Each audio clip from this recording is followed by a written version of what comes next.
로스앤젤레스 시립병원 차가운 형광등 아래 67세 한국인 여성 박순자 할머니의 심장이 멈춰 있었어요. 규칙적이던 심전도 소리는 이미 끊긴 지 오래였습니다. 시간 기록합니다. 오전 2시 15분 뇌사 확정입니다. 40대 후반의 한국계 의사 데이비드 박이 감정 없는 목소리로 말하죠.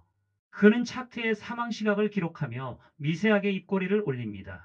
15년간 이어온 완벽한 범죄, 오늘도 성공한 겁니다. 복도 끝에서는 장기 적출팀이 벌써 일어서고 있었어요. 신장 2개로 4억 원, 간으로 3억 원, 각막과 기타 조직까지 합치면 총 8억 원이죠. 여기에 생명보험금 3억 원까지요. 한 명의 노인으로 무려 11억 원의 수익을 챙기는 겁니다. 좋아요. 30분 후에 시작하죠. 데이비드가 장기적 출팀장에게 고개를 끄덕이는 바로 그 순간이었어요. 병실 문이 열립니다. 하얀 가운을 입은 30대 동양인 여성이 들어서는데요. 목에는 의료 통역사 강지은이라는 명찰이 달려 있었습니다. 그녀는 3일 전 이 병원에 새로 배치된 통역사였죠. 잠깐만요. 그녀의 목소리는 작았지만 단호했습니다.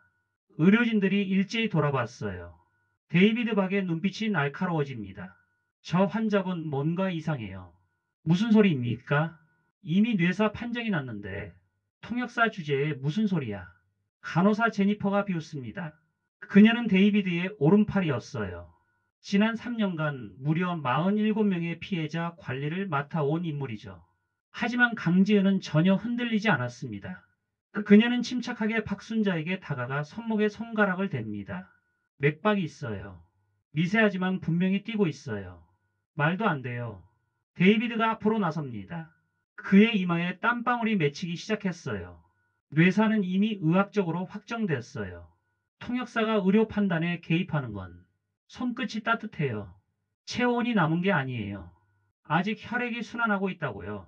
강지은이 박순자의 손을 들어 올립니다. 그리고 눈꺼풀을 살짝 들어 올렸죠. 동공이 완전히 확장되지 않았어요. 빛 반사가 있다고요. 그건 착각이야. 보안, 이 사람 당장 내보내요. 데이비드가 소리를 지릅니다. 이제 그의 목소리에는 다급함이 묻어나기 시작했어요. 바로 그때였습니다. 삑! 심전도 모니터에서 작은 신호음이 울리는 거예요. 평탄선이었던 그래프가 미세하게 흔들렸습니다. 병실 앞 모든 사람이 숨을 멈췄죠. 의료진들은 믿을 수 없다는 표정으로 모니터를 쳐다봤어요.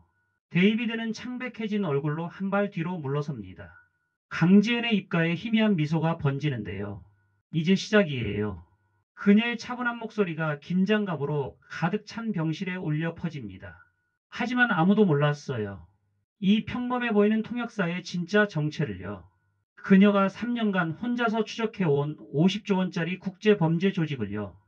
그리고 그녀가 이 순간을 위해 치밀하게 준비해온 72시간의 작전을요. 과연 그녀의 정체는 무엇이었을까요? 오늘 이 채널을 처음 보신다면 구독 버튼을 꼭 눌러주세요. 믿을 수 없는 실화들을 매일 들려드리고 있습니다. 그럼 지금부터 시작해 보겠습니다. 이 모든 이야기는 정확히 72시간 전으로 거슬러 올라갑니다. 72시간 전 로스앤젤레스 국제공항이었어요. 대한항공 K27편이 LAX 공항에 착륙했습니다. 승객들이 하나둘 입국장으로 빠져나가는 가운데요. 강지은은 작은 캐리어 하나만 들고 나왔어요. 청바지에 흰색 셔츠 그리고 검은색 카디건이죠. 평범한 여행객 같은 차림이었습니다. 입국 심사관이 물었어요. 입국 목적이 뭡니까? 일이요. 병원 통역 일자리를 얻었어요. 강지은이 서류를 건넵니다. LA 시립병원의 채용 확정 통지서였죠. 심사관이 여권에 도장을 찍어 돌려줍니다. 환영합니다. 강지은은 공항을 나와 택시를 잡았어요. 코리아타운으로 가주세요. 택시가 움직이는 동안요. 강지은은 창밖을 바라봤습니다. LA의 야경이 펼쳐졌죠. 하지만 그녀의 눈빛은 관광객의 그것이 아니었어요. 뭔가 다른 생각에 잠겨 있었던 겁니다. 그녀의 가방 안에는 두꺼운 파일이 들어 있었어요. 행복한 노후 케어센터 내부 조사 자료라고 적힌 표지였죠. 하지만 이 파일은 누구에게도 보이지 않았습니다. 60시간 전 LA 시립병원이었습니다. 아침 8시예요. 강지은은 병원 인사팀 앞에 서 있었죠. 인사 담당자가 환하게 웃었어요. 강지은 씨 맞으시죠? 어서 오세요. 한국어 통역사를 찾고 있었는데 정말 다행이에요. 열심히 하겠습니다. 여기 서류들 작성해 주시고요. 오늘은 오리엔테이션만 받으시면 돼요. 강지은은 조용히 서류를 작성합니다. 이름, 주소, 경력 사항이죠. 모두 완벽하게 준비된 신분이었어요. 경력을 보니 한국에서 병원 통역을 하셨네요. 네, 서울의 한 종합병원에서 2년 정도 일했어요. 인사 담당자는 만족스러워했습니다. 완벽한 후보자였던 거죠. 오리엔테이션이 끝나고요. 강지은은 병원 이곳저곳을 둘러봤어요. 겉으로는 평범한 신입 직원처럼 보였습니다. 하지만 그녀의 눈은 모든 것을 관찰하고 있었던 거예요. CCTV 위치, 의료진 동선, 비상구, 그리고 중환자실로 가는 경로까지요. 새로 오신 통역사님이시죠? 뒤에서 목소리가 들렸어요. 30대 중반의 백인 여성 간호사였습니다. 네, 강지은이라고 해요. 저는 제니퍼예요. 2층 수간호사죠. 잘 부탁드려요. 제니퍼가 환하게 웃으며 악수를 청했어요. 하지만 강지은은 그녀의 눈에서 뭔가 차가운 것을 느낍니다. 한국어 통역이 필요한 환자분들이 정말 많아요. 특히 노인 환자분들이요. 노인 환자분들이라는 단어죠. 그 말에 강지은의 눈빛이 미세하게 변했어요. 하지만 곧 밝은 표정으로 돌아왔습니다. 참, 우리 과장님께 인사드려야죠. 이쪽으로 오세요. 제니퍼가 복도 끝 사무실로 안내했습니다. 문패에는 드라이브, 데이비드 파크 내과 과장이라고 적혀 있었죠. 노크 소리 후 문이 열렸어요. 40대 후반의 한국계 남성이 미소를 지으며 일어섭니다. 새로 오신 통역사님이시죠? 데이비드 박입니다. 강지은이라고 합니다. 두 사람이 악수를 나눴어요. 데이비드의 손은 부드러웠지만 차가웠습니다. 반갑습니다. 우리 병원은 한인 환자분들이 정말 많아요. 특히 어르신들이 많죠. 다시 어르신들이라는 단어가 나왔습니다. 강지은은 아무렇지 않게 고개를 끄덕였어요. 그런데 혹시 의학 용어에 대해서는 얼마나 아세요? 기본적인 건 알아요. 한국에서 병원 통역 일을 했으니까요. 완벽하네요. 그럼 내일부터 바로 시작하시죠. 마침 한국 환자분이 한 분 입원하실 예정이거든요. 강지은의 귀가 쫑긋했습니다. 48시간 전이었어요. 박순자 할머니가 입원한 날이죠. 오전 10시예요. 응급실에 67세 한국인 여성이 들어왔습니다. 기침이 너무 심해서요. 손자가 병원 가보래서요. 박순자 할머니는 겁먹은 표정이었어요. 미국 병원은 처음이었던 거죠. 할머니, 제가 통역해 드릴게요. 걱정 마세요. 강지은이 다가가 부드럽게 말했습니다. 아이고, 한국 분이시네요. 얼마나 반가운지 몰라요. 네, 편하게 말씀하세요. 어디가 불편하세요? 그냥 감기인 줄 알았는데 기침이 2주째 안 났네요. 강지은은 할머니의 상태를 관찰했어요. 안색은 좋아 보였습니다. 기침 소리도 일반적인 폐렴 수준이었죠. 데이비드 박이 나타났어요. 어떤 증상이죠? 강지은이 영어로 통역했습니다. 2주간 지속된 기침과 약간의 열이 있다고 하세요. 알겠습니다. 일단 X-레이부터 찍어보죠. 박순자는 검사실로 이동했어요. 강지은은 복도에서 기다렸죠. 30분 후이에요. 데이비드가 X-레이 결과를 들고 나왔습니다. 경증 폐렴이네요. 입원 치료가 필요할 것 같아요. 강지은이 할머니에게 통역했어요. 선생님이 며칠 입원하시는 게 좋겠대요. 에고, 입원까지 해야 하나요? 돈이 얼마나 들려나? 보험 있으세요? 응, 손자가 들어줬어. 박순자는 병실로 옮겨졌습니다. 강지은은 입원 수속을 도와주며 할머니와 이야기를 나누었어요. 손자분이 효자시네요. 그게요, 친손자는 아니고요. 먼 친척인데 나를 잘 챙겨줘요. 강지은의 눈빛이 변했습니다. 먼 친척이라는 단어죠. 매우 수상한 단어였어요. 그분 성함이 어떻게 되세요? 김태호라고 해요. 착한 애예요. 강지은은 조용히 그 이름을 기억했습니다. 36시간 전 밤 11시였어요. 병원은 조용했습니다. 야간 근무 간호사들만 복도를 오가고 있었죠. 강지은은 아직 병원에 남아 있었어요. 강 선생님, 아직도 여기 계세요. 야간 근무 간호사가 놀라며 물었습니다. 네, 내일 환자분 서류를 미리 정리하려고요. 괜찮죠? 물론이죠. 열심히 하시네요. 간호사가 지나가고요. 강지은은 복도를 천천히 걸었습니다. 그녀는 자연스럽게 의료 기록실 쪽으로 향했어요. 문은 잠겨 있었죠.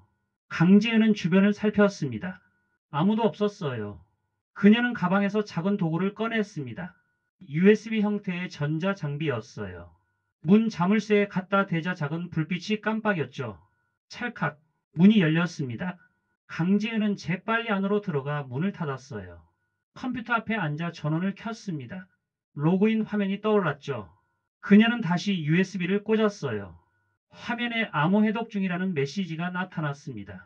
10분 후에요. 시스템에 접속했습니다. 강지은의 손가락이 키보드 위에서 빠르게 움직였어요.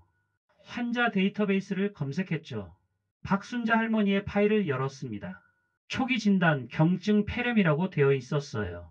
하지만 강지은은 다른 폴더를 찾고 있었던 겁니다. 숨겨진 파일들을요. 몇 번의 클릭 후에요. 발견했습니다. 대체 CT 이미지 환자 48이라고 되어 있었죠. 파일을 열자 말기 폐암 환자의 CT 사진이 나타났어요. 그리고 메모가 있었습니다. 박순자 내일 오후 2시 진단 변경 예정이라고요. 강지은의 눈빛이 차가워졌습니다.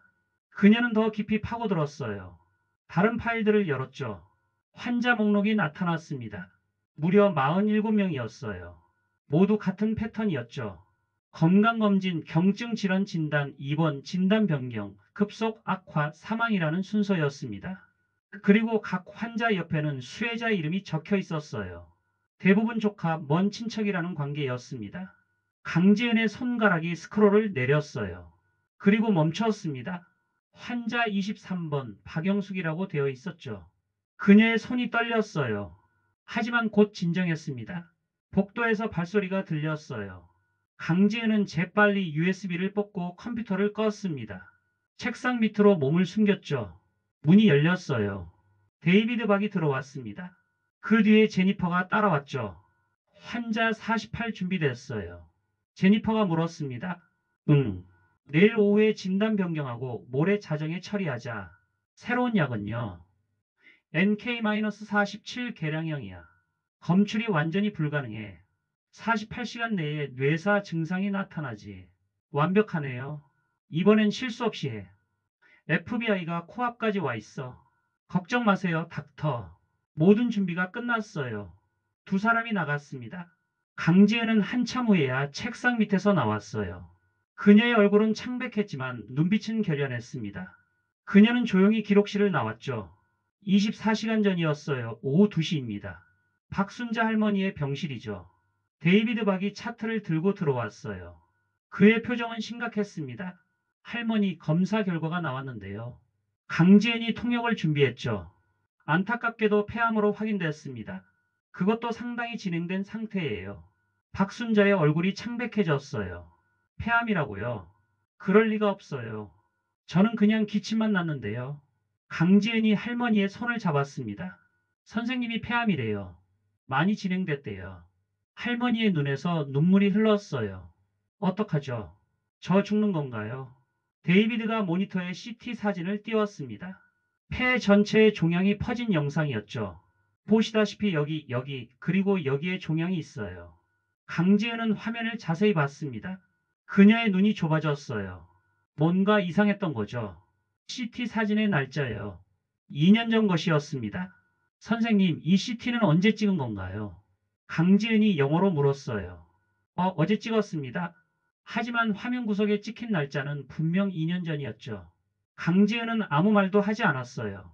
하지만 모든 것을 알았던 겁니다. 치료는 어떻게 하나요? 할머니가 떨리는 목소리로 물었습니다.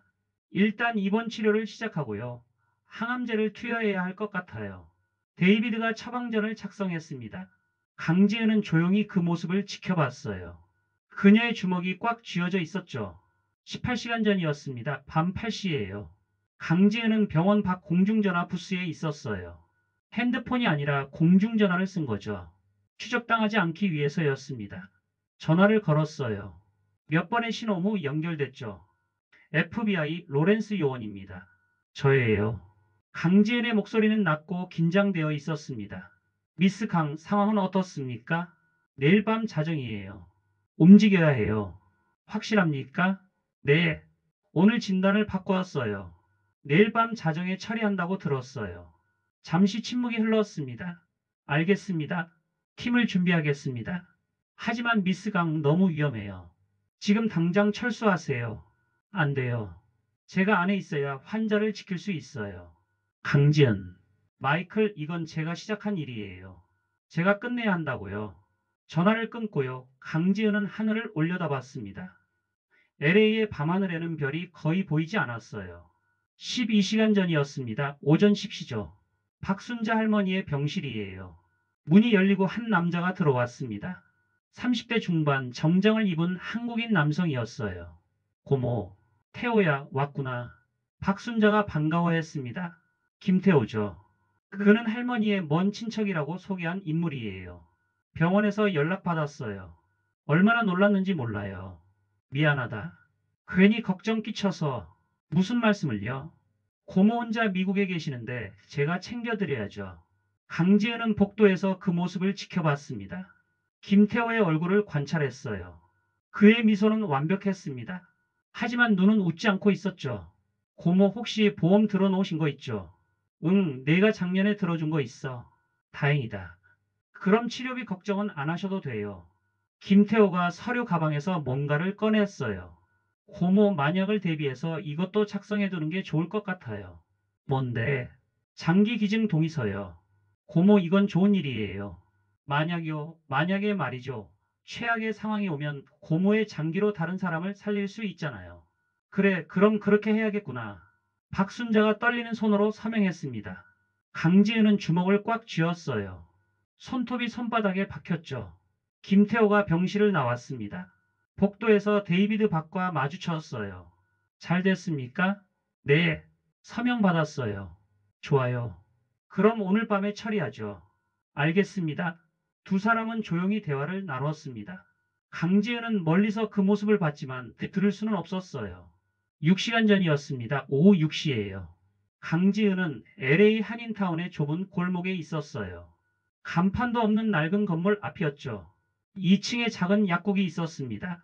그녀는 주변을 살피고 계단을 올라갔어요. 문을 열고 들어가자요. 60대 한국인 남성이 책상에 앉아 있었습니다. 누구세요? 남자의 목소리는 경계심으로 가득했어요. 엔티도트 마이너스 R을 구하러 왔어요. 남자의 눈이 날카로워졌습니다. 그게 뭔지 아는 사람은 많지 않은데요. 알아요.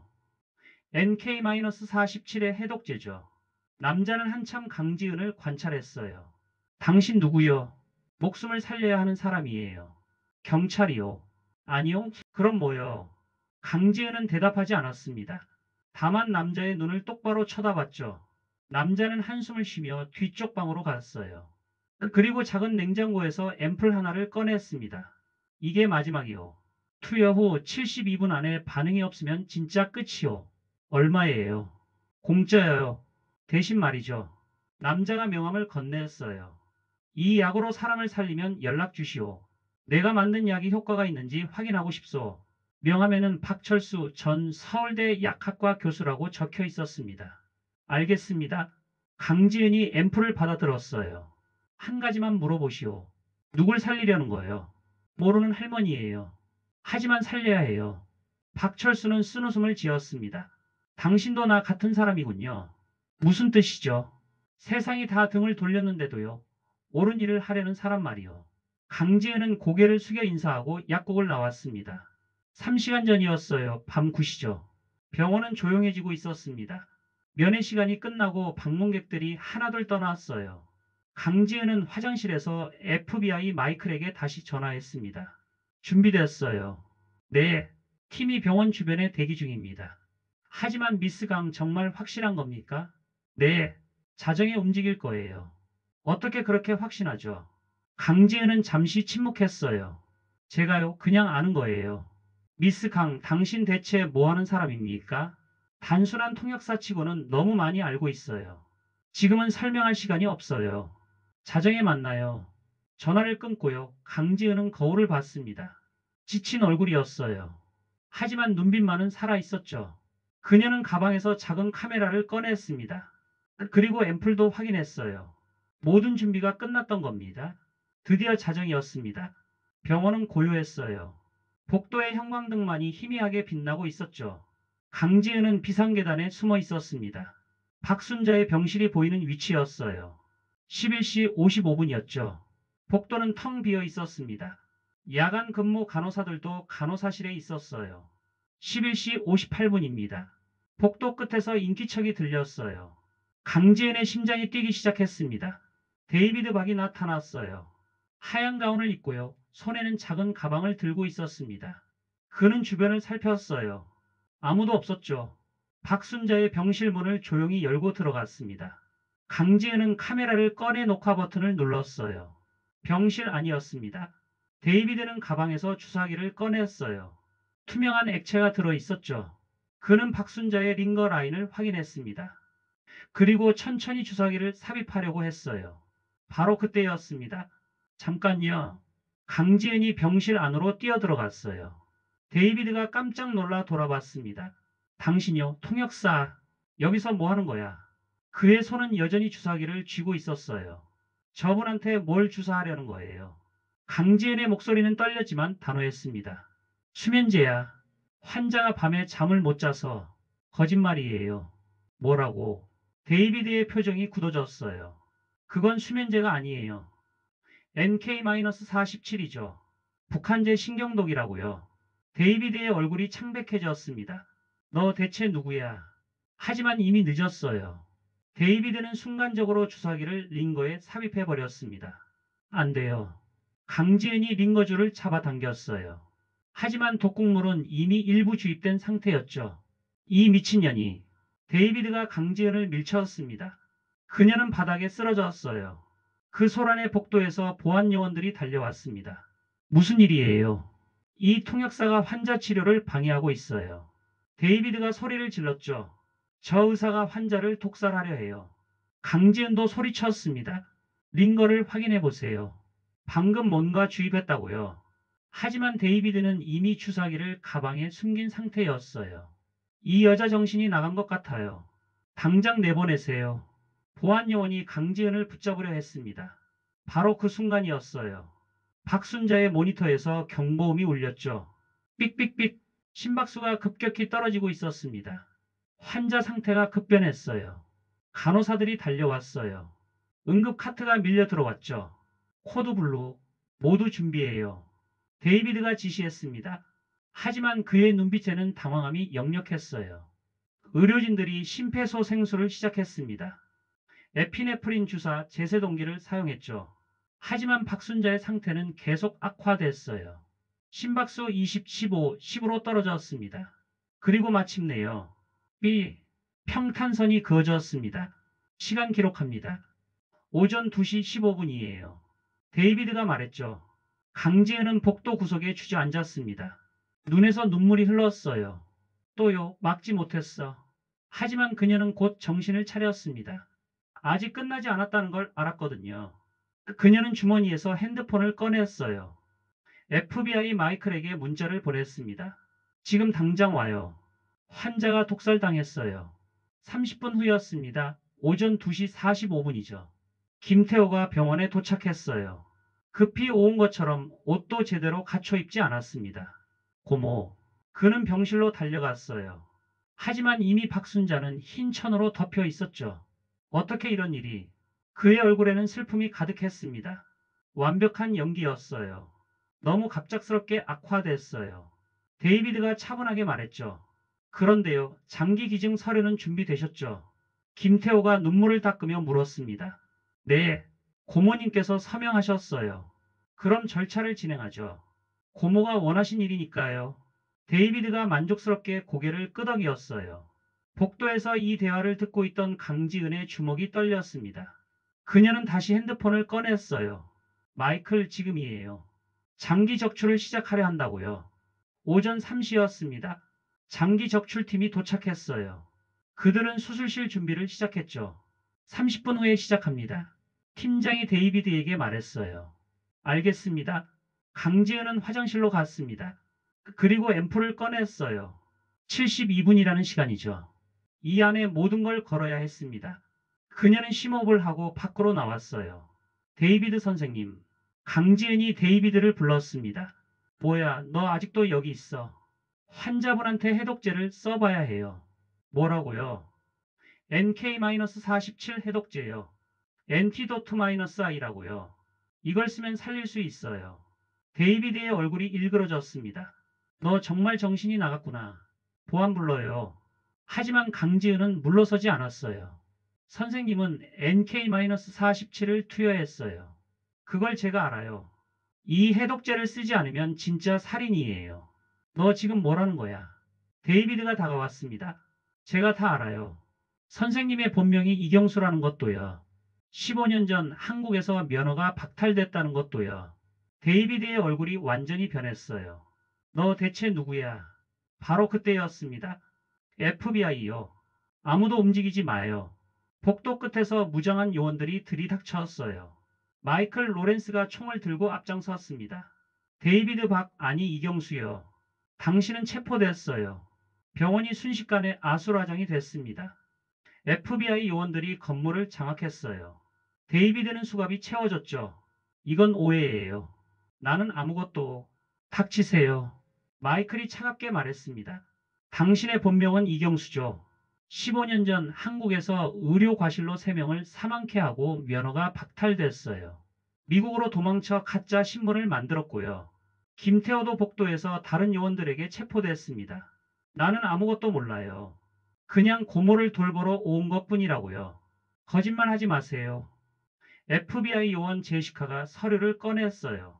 당신은 지난 3년간 12명의 가짜 친척으로 보험금을 받았어요. 총 28억 원이죠. 간호사 제니퍼도 체포됐습니다. 그녀는 조용히 고개를 숙였어요. 하지만 강지은은 그런 것에 신경 쓰지 않았습니다. 그녀는 마이클에게 달려갔어요. 환자를 살려야 해요. 뭐라고요? 아직 뇌사가 아니에요. 깊은 혼수 상태일 뿐이에요. 해독제가 있다고요. 강지은이 앰플을 꺼내 보였습니다. 이게 뭡니까? 엔티도트 마이너스 I예요. NK-47 해독제라고요. 마이클이 의료진을 불렀어요. 이거 검증할 수 있습니까? 한 의사가 앰플을 확인했습니다. 이건요, FDA 승인이 안 된 약물인데요. 알아요. 하지만 효과가 있어요. 72분 안에 반응이 나타날 거예요. 미스 강, 이건 너무 위험해요. 만약 문제가 생기면요. 제가 책임질게요. 강지은의 목소리에는 절박함이 묻어났습니다. 마이클은 잠시 고민하다가 고개를 끄덕였어요. 좋아요. FBI 책임 하에 투여를 허가합니다. 중환자실이었어요. 박순자는 여전히 의식이 없었습니다. 의료진이 앰플을 준비했어요. 투여합니다. 해독제가 박순자의 정맥에 주입됐죠. 시계가 돌아가기 시작했습니다. 0분이었어요. 강지은은 박순자의 손을 잡았습니다. 할머니 포기하지 마세요. 아직 끝나지 않았어요. 하지만 아무 반응이 없었죠. 10분이 지났습니다. 모니터는 여전히 평탄선을 그리고 있었어요. 20분이었습니다. 의료진들이 걱정스러운 눈빛을 교환했어요. 30분째였죠. 마이클이 강지은 옆에 섰습니다. 미스 강, 이제 그만해요. 아니에요. 72분까지 기다려야 해요. 40분이 지났어요. 강지은의 손에서 땀이 흘렀습니다. 50분째였죠. 의료진 한 명이 고개를 저었어요. 안 되는 것 같은데요. 아직이에요. 60분이었습니다. 마이클이 강지은의 어깨에 손을 올렸어요. 미스 강, 당신은 최선을 다했어요. 이제요. 아니에요. 강지은이 손을 뿌리쳤습니다. 70분째였어요. 병실이 조용해졌습니다. 모두가 포기하고 있었죠. 강지은의 눈에서 눈물이 흘렀어요. 제발요, 제발. 71분이었습니다. 바로 그 순간이었어요. 삑! 모니터에서 작은 신호음이 울렸습니다. 한 간호사가 모니터를 확인했어요. 심박수가요, 나타나고 있어요. 뭐라고요? 의료진들이 일제히 모니터로 달려갔습니다. 심박수 10, 15, 20이었어요. 계속 올라가고 있어요. 72분째였습니다. 박순자의 손가락이 미세하게 움직였어요. 할머니, 강지은이 외쳤습니다. 박순자의 눈꺼풀이 천천히 떨렸어요. 그리고요, 눈을 떴습니다. 여기가 어디예요? 병실의 환호성이 터졌어요. 의료진들이 박수를 쳤습니다. FBI 요원들도 미소를 지었죠. 강지은은 박순자를 껴안으며 울었어요. 할머니 살아나셨어요. 정말로요. 마이클이 강지은을 바라봤습니다. 그의 눈에는 존경과 의문이 동시에 담겨 있었어요. 미스 강요, 이제 말해주시죠. 당신은 대체 누구입니까? 병원 회의실이었습니다. 새벽 4시였죠. 데이비드, 김태호, 제니퍼 그리고 다른 직원 7명이 수갑을 찬 채 앉아 있었어요. FBI 요원들이 그들을 둘러싸고 있었죠. 한쪽에는 강지은이 서 있었습니다. 그녀의 옆에는 마이클이 있었어요. 좋아요. 이제 설명할 시간입니다. 마이클이 강지은을 쳐다봤죠. 당신은 처음부터 단순한 통역사가 아니었죠. 강지은은 잠시 침묵했습니다. 그리고 천천히 입을 열었어요. 제 이름은 강지은이에요. 33세죠. 골드만삭스 서울 지점 전 금융 분석가입니다. 회의실이 조용해졌어요. 금융 분석가가 왜 병원 통역사로 온 거죠? 마이클이 물었습니다. 강지은이 주머니에서 낡은 사진 한 장을 꺼냈어요. 한노인 여성의 사진이었죠. 이분이 제 외할머니예요. 박영숙이요. 68세셨죠. 그리고요. 6개월 전이에요. 외할머니는 LA로 관광을 오셨어요. 그리고 이 행복한 노후 케어센터를 방문하셨죠. 강지은의 목소리가 떨렸습니다. 거기서 무료 건강검진을 받으셨어요. 그리고 투자 상담도 받으셨고요. 3개월 후이에요. 외할머니는 비트코인에 5억 원을 투자하셨어요. 데이비드가 고개를 숙였습니다. 그리고 한 달 후였죠. 외할머니는 갑자기 폐렴으로 이 병원에 입원하셨어요. 담당 의사는 데이비드 박이었죠. 강지은이 데이비드를 쳐다봤어요. 입원 다음 날이었어요. 진단이 말기 폐암으로 바뀌었죠. 그리고 3일 후이에요. 강지은의 눈에서 눈물이 흘렀습니다. 외할머니는 돌아가셨어요. 마이클이 조용히 고개를 숙였죠. 처음엔 의심하지 않았어요. 그냥 운이 나빴다고 생각했죠. 하지만 장례식 후에 이상한 일이 있었던 겁니다. 뭡니까? 외할머니가 투자했다는 비트코인 회사요. 실체가 없었어요. 주소도 가짜, 회사도 가짜였죠. 사기였군요. 그래서 조사를 시작했어요. 금융 분석가로 일하며 배운 추적 기술을 총동원했죠. 암호화폐 거래를 역추적하고요. 블록체인을 분석했어요. 그리고요. 그렇게 1년을 조사했습니다. 그리고 발견했죠. 이건 단순한 투자 사기가 아니라는 걸요. 강지은이 노트북을 열었어요. 화면에 복잡한 네트워크가 나타났습니다. 이게 뭡니까? 마이클이 화면을 들여다봤죠. 국제범죄 조직이에요. 한국, 일본, 미국, 캐나다, 호주요. 5개국에 걸쳐 있죠. 회의실이 술렁거렸습니다. 1단계예요. 투자 사기죠. 60대 이상 한인 여성들에게 접근해서 암호화폐 투자를 권유해요. 처음엔 소액으로 수익을 주면서 신뢰를 쌓는 거죠. 화면에 거래 흐름이 표시됐어요. 2단계는요. 보험 가입이죠. 고액 생명보험에 가입시켜요. 가짜 친척을 수혜자로 만들고요. 3단계가 가장 끔찍합니다. 강지은의 목소리가 차가워졌어요. 건강한 노인을 병원에 입원시키는 거예요. 간단한 질환으로요. 하지만 진단을 조작해서 말기암으로 바꿔요. 그리고요. 독극물을 투여하는 겁니다. NK-47이라는 거죠. 뇌사와 유사한 증상을 만드는 신경독이에요. 그럼 장기 적출은요? 네, 뇌사로 위장해서 장기를 적출하는 거죠. 암시장에 팔고요. 신장 하나에 2억, 간은 3억이에요. 각막과 기타 조직까지 합치면 평균 8억 원이죠. 거기에 보험금까지요. 제시카가 말했습니다. 맞아요. 평균 3억 원의 보험금이죠. 합치면 환자 한 명당 11억 원의 수익인 겁니다. 회의실이 조용해졌어요. 그럼 지난 3년간은요. 마이클이 계산기를 두드렸습니다. 47명이 희생됐어요. 강지은이 말했죠. 총 피해액은 약 517억 원이에요. 여기에 투자 사기 피해까지 합치면요. 화면에 숫자가 떠올랐습니다. 52조 3천억 원이었어요. 모두가 숨을 멈췄습니다. 그럼 이 조직의 우두머리는 누구죠? 마이클이 물었어요. 강지은이 화면을 바꾸었습니다. 한 남자의 사진이 나타났죠. 50대 중반의 한국인 남성이에요. 정장을 입고 있었습니다. 이준호요. 일명 미스터 리죠. 이 조직의 총책이에요. 어디 있죠? 라스베가스예요. 라스베가스요. 네. 그는 벨라지오 호텔 펜트하우스에 거주해요. 겉으로는 암호화폐 투자회사 CEO죠. 강지은이 또 다른 파일을 열었습니다. 그리고요, 6개월 전부터 저는 그에게 접근하고 있었어요. 어떻게요? 강지은이 가방에서 특수 마스크를 꺼냈어요. 실리콘으로 만들어진 노인 얼굴이었죠. 이걸 쓰고 65세 한국인 할머니로 위장했어요. 이름은 박순이죠. 투자에 관심 많은 부유한 할머니로요. 마이클의 눈이 커졌습니다. 미쳤어요. 그게 얼마나 위험한데요. 알아요. 하지만 다른 방법이 없었어요. 강지은이 핸드폰을 꺼내 영상을 재생했습니다. 화면에는 65세로 보이는 한국인 할머니가 이준호와 대화하는 장면이 나타났어요. 여사님, 이번 투자는 정말 특별해요. 최소 5억 원만 투자하시면요. 젊은이, 나도 돈이 아까워서요. 확실한 거예요. 물론이죠. 제가 여사님을 실망시킬 리 없어요. 마이클이 화면을 자세히 봤습니다. 저게요, 당신이에요. 네, 6개월간 그를 만났어요. 투자금을 조금씩 늘렸고요. 그의 신뢰를 얻었죠. 그래서요. 그는 저를 마지막 고객으로 생각했어요. 큰 돈을 투자할 부유한 할머니로요. 강지은이 또 다른 영상을 재생했습니다. 여제 시독 임계 속플랜드 to continue writing in the natural conversational tone.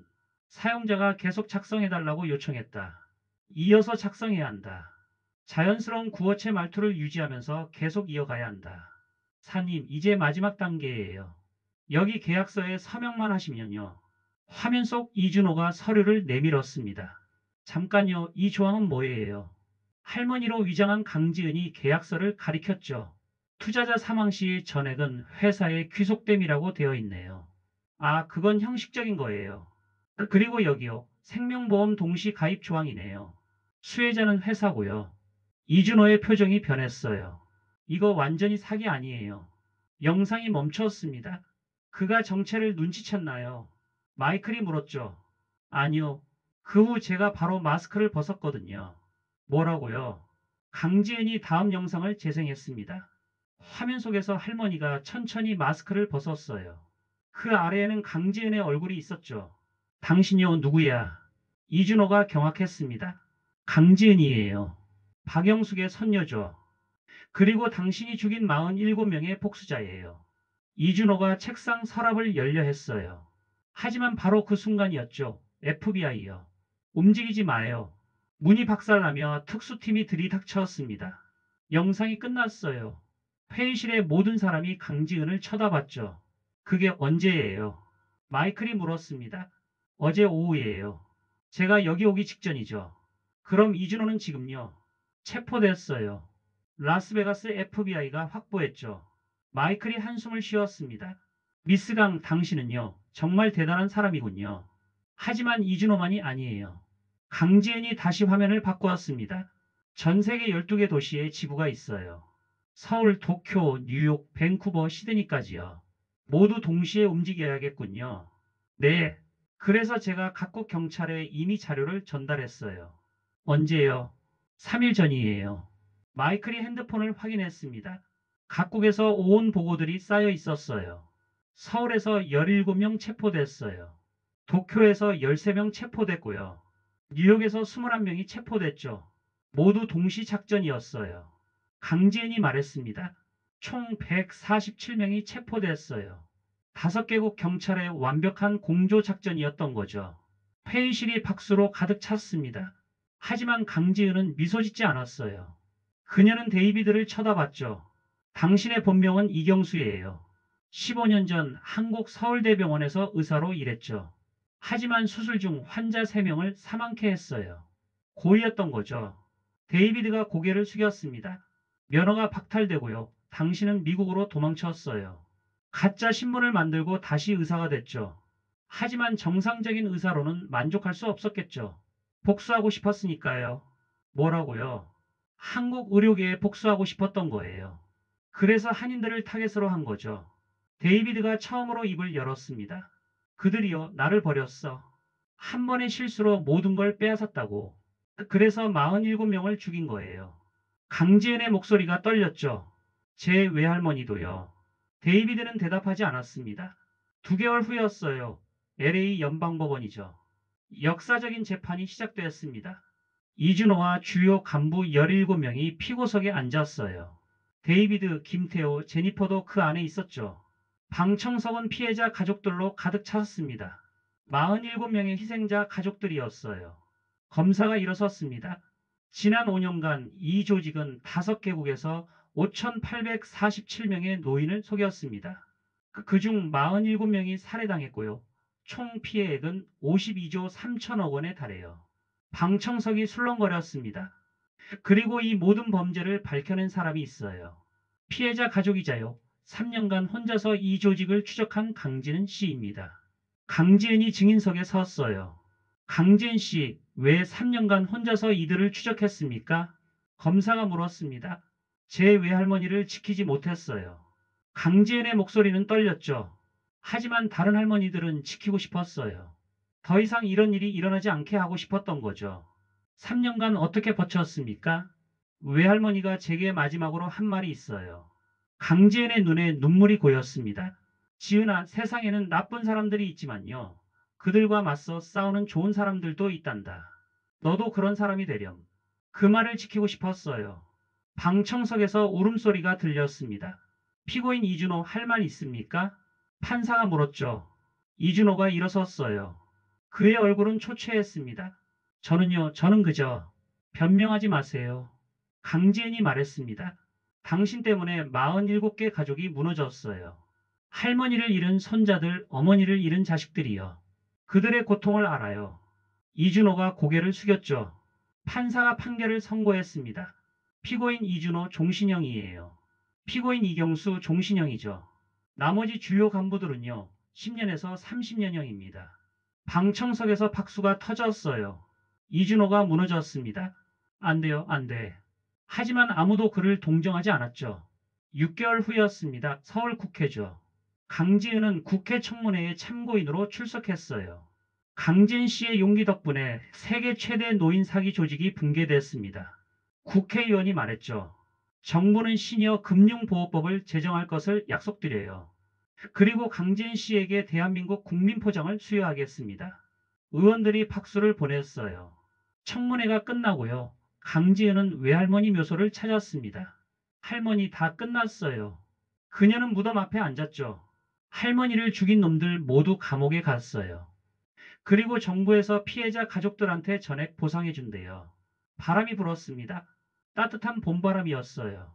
할머니가 제게 해주신 마지막 말로 지켰어요. 좋은 사람이 되려고 노력했어요. 강지은의 눈에서 눈물이 흘렀습니다. 이제요, 이제 편히 쉬세요. 1년 후였습니다. 보스턴이죠.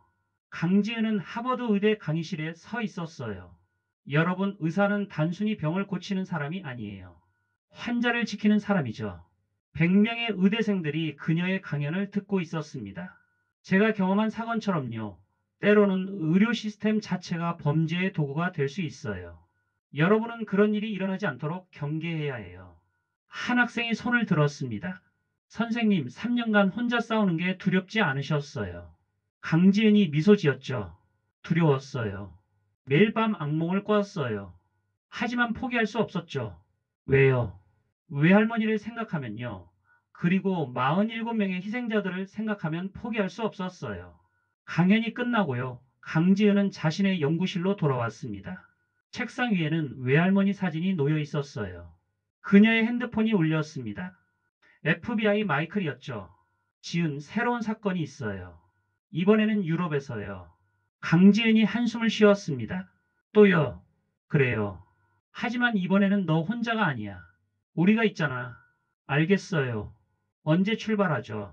내일 오전이에요. 전화를 끊고요. 강지은은 창밖을 바라봤습니다. 보스턴의 야경이 펼쳐졌죠. 그녀는 가방을 챙기기 시작했어요. 싸움은 끝나지 않았던 겁니다. 하지만 이제 그녀는 혼자가 아니었어요. 어둑한 병실이었습니다. 한 노인이 링거를 맞으며 누워 있었어요. 복도에서 하얀 가운을 입은 남자가 다가왔죠. 하지만 이번에는 달랐습니다. 비상계단에서 강지은이 나타나 그의 앞을 막았어요. 여기서 멈추세요. 남자가 놀라 돌아봤습니다. 당신 누구야? 환자를 지키는 사람이에요. 지은의 뒤에서 경찰들이 나타났죠. 게임 오버예요. 세상에는 약한 사람들을 노리는 악당들이 있습니다. 하지만 그들을 막는 영웅들도 있어요. 겉으로는 평범해 보였지만요. 사실은 3년간 혼자서 국제범죄 조직과 싸워온 여성이었죠. 33살 평범한 통역사처럼 보였지만요. 실제로는 47명의 복수자였던 겁니다. 그게 바로 강지은이었어요. 이 이야기는 실화를 바탕으로 한 겁니다. 지금 이 순간에도요. 어딘가에서 누군가가 당신의 부모님, 할머니, 할아버지를 노리고 있을지 몰라요. 하지만 기억하세요. 포기하지 않는 한 사람이 세상을 바꿀 수 있다는 것을요. 그리고 당신도 그 한 사람이 될 수 있다는 거죠. 실제 통계를 말씀드릴게요. 전 세계 노인 대상 금융 사기 피해액은요. 연간 약 30조 원에 달합니다. 한국 65세 이상 사기 피해는요. 연간 5천 건 이상이에요. 미국 60세 이상 사기 피해자는요. 연간 무려 300만 명이나 됩니다. 이 이야기로 단 한 명이라도 사기를 예방할 수 있다면요. 그것으로 충분합니다. 여러분의 부모님을 지켜주세요. 구독과 좋아요, 알림 설정으로 더 많은 이야기를 만나보세요.